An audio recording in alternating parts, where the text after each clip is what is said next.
I was really, really shocked that I was so stupid that I believed to the media. My name is Buzási. Okay, I'm a father of 3. I was born and brought up in Hungary.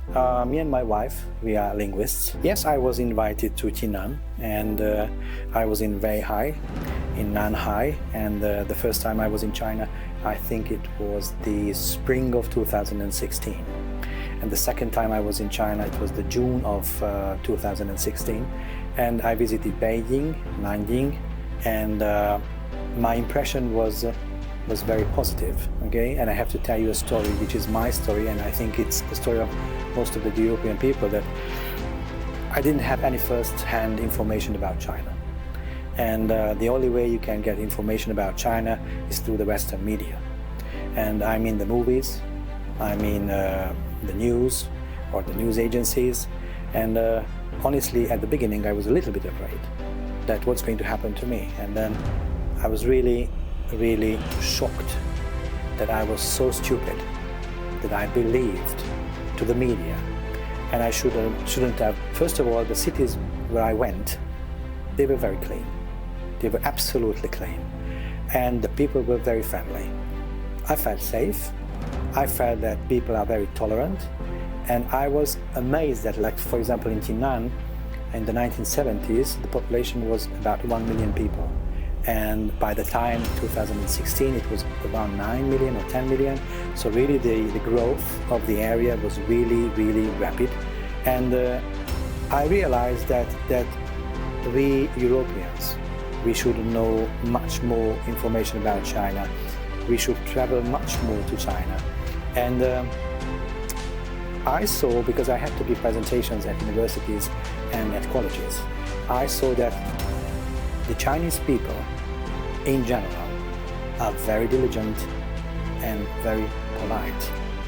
And you know, when you give a presentation in Europe, sometimes people, they don't know how to behave. They don't want to wait till the end. So altogether, my impression was great. And I was invited in the year 2019 back to China. There was a big conference, a worldwide conference. It was called the Big Data Conference in Guyana. And our company was selected, and we went there. And really, the security was amazing.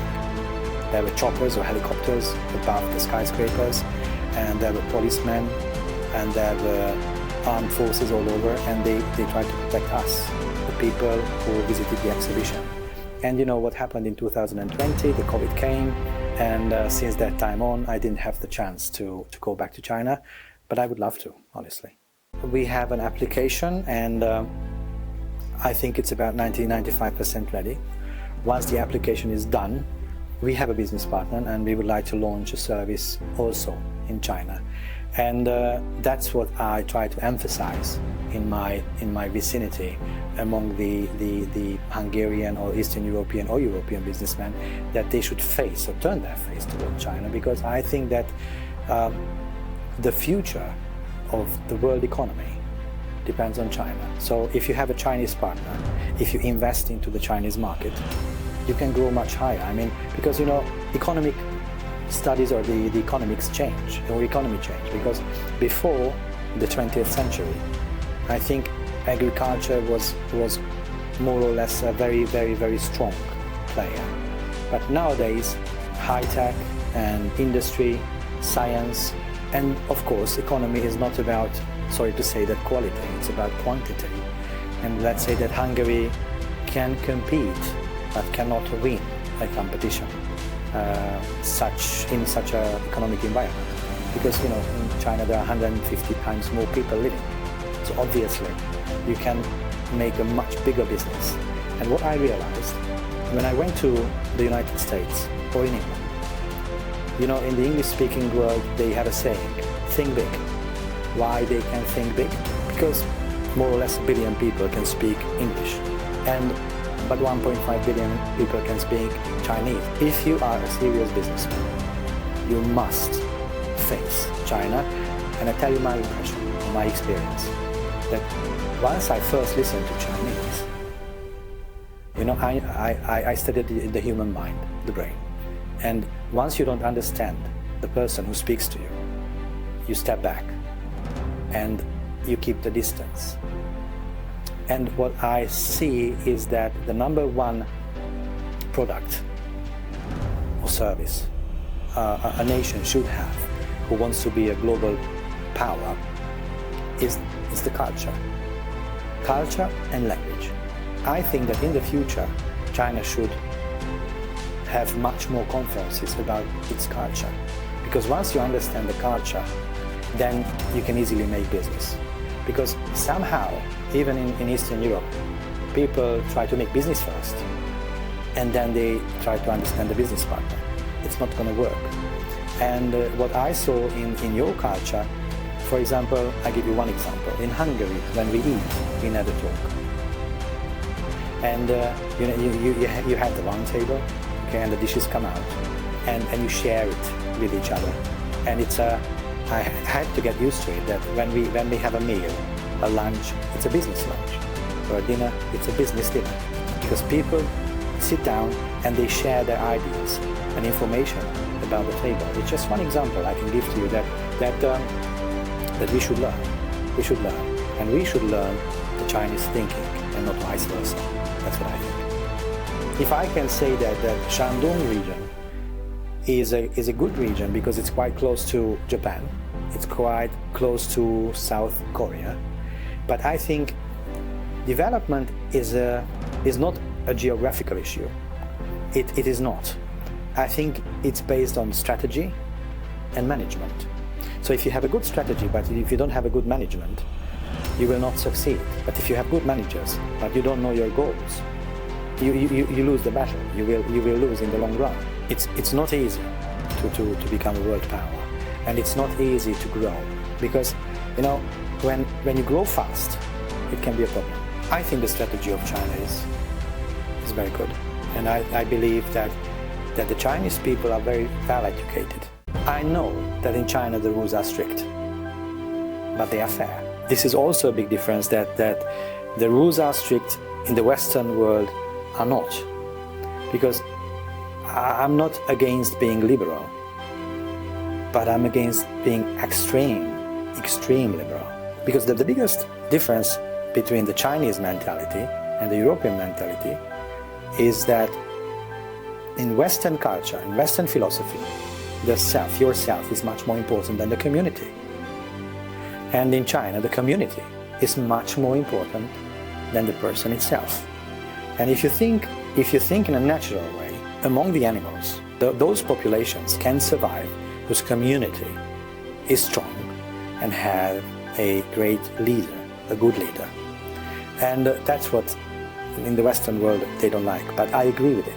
Because if you have a company, you need to have a strong leader and a strong management, and you have to have fair and strict rules. So if you want to run a nation, you have to do the same.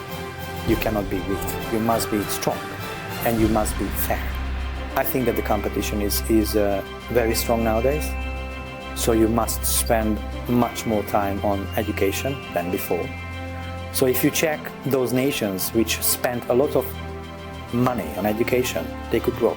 Discipline is very important, because I think that, especially in Hungary, the level of education is so low that I think it's one of the lowest in the world.